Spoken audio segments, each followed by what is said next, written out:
अनि त्यसलाई गर्ने हो जसको ठाउँमा पनि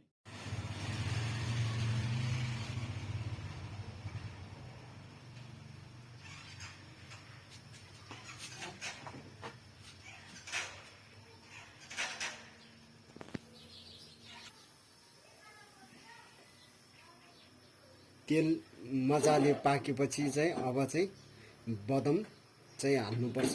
तेलमा चाहिँ भोटमासको तेल हाले पनि हुन्छ, तोरीको तेल हाले पनि हुन्छ, सनफ्लावरको तेल हाले पनि हुन्छ। तर तेल चाहिँ हालेर मजाले भुटेर यो चाहिँ तेल पाकेपछि चाहिँ मजाले भुट्नुपर्छ। म अब बदम हाल्न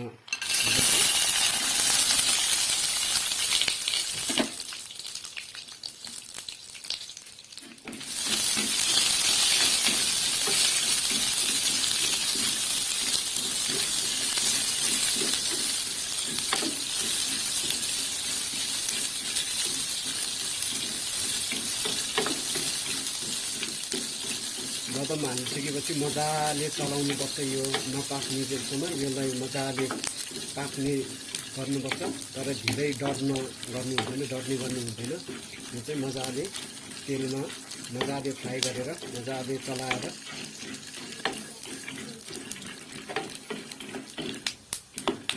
यो चाहिँ मजाले चलाउनुपर्छ। नपाक्ने जेलसम्म यो 2 मिनटसम्म मजाले धेरै डर्न दिनु हुँदैन।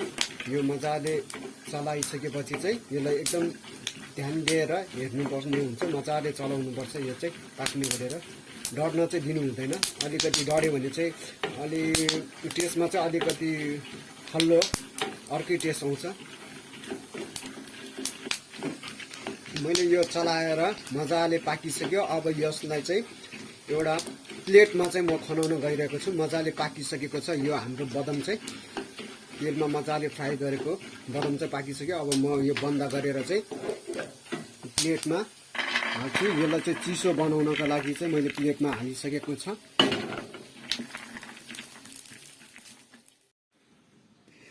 हाम्रो बदम साँधेको रेसिपी बनाउनका लागि चाहिँ बदम साध्नका लागि चाहिँ म सर्वप्रथम हरियो खुर्सानी कटिङ गर्दैछु।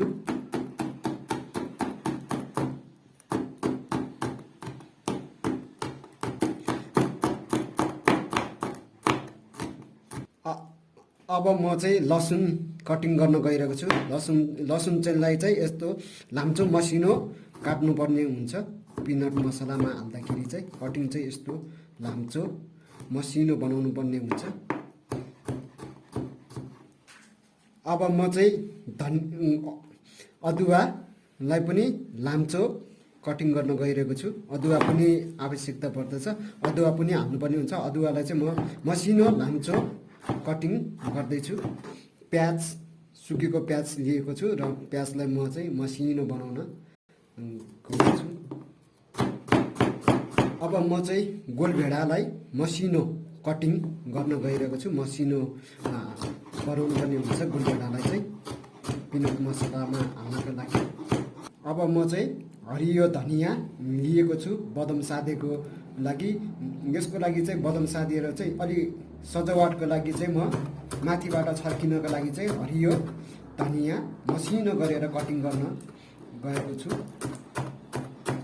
दिएको सामग्रीहरूले चाहिँ सबै कटिङ भइसकेको छ। अब मैले चाहिँ यहाँ प्लेटमा हाल्न गइरहेको छु। गोलभेडा मसिनो कटिङ भइसकेको छ। प्याज, अदुवा, लसुन, हरियो खुर्सानी काटेको छु र यो चाहिँ सामग्रीहरू चाहिँ सबै मैले प्लेटमा हालिरहेको छु।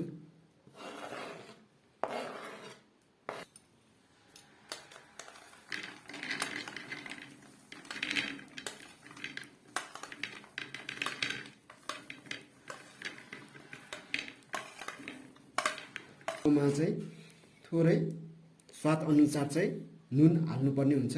म नुन हाल्न गइरहेको छु। मजाले नुन छर्केको छु।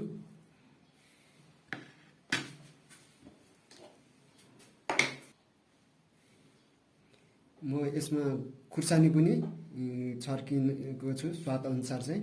यसमा चाहिँ खुर्सानी चाहिँ मसिनो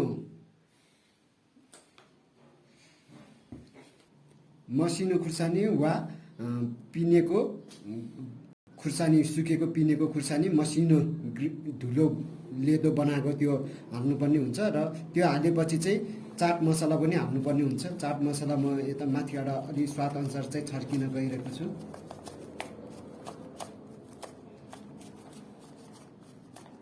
अमिलोको लागि चाहिँ कागती मजाले निचारेर चाहिँ माथिबाट छर्किँदैछु। अब योभन्दा बढी अमिलो खाने भयो भने चाहिँ हजुरहरूले भिनेगर पनि हाल्नुहुन्छ। भिनेगर चाहिँ थोरै मात्रामा हाल्नुपर्ने हुन्छ, तर धेरै कागती भन्दा नि धेरै अमिलो। अब हाम्रो यो बदाम साँधेकोमा परिकारमा चाहिँ सबै सामग्री हालिसकेपछि चाहिँ यसलाई चाहिँ मजाले मोल्नुपर्छ। म 2 चम्चा लिएर चाहिँ मोल्न गइरहेको छु। मजाले मोलेर यो चाहिँ बदाम साँधेको परिकार चाहिँ तयारी हुँदैछ हाम्रो चाहिँ यसलाई मजाले मोल्नुपर्छ। र यो मोलिसकेपछि चाहिँ यसलाई चाहिँ धेरै टाइमसम्म चाहिँ चिसो हुन गरी राख्नु हुँदैन। यो चाहिँ मोल्नेसितै खाइसक्नुपर्ने हुन्छ।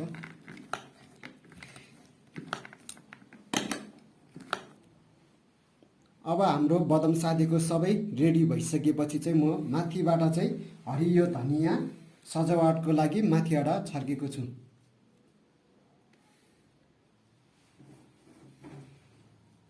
राम्रो देख्नको लागि, सजावटको लागि, बदाम साँधेको राम्रो देख्नको लागि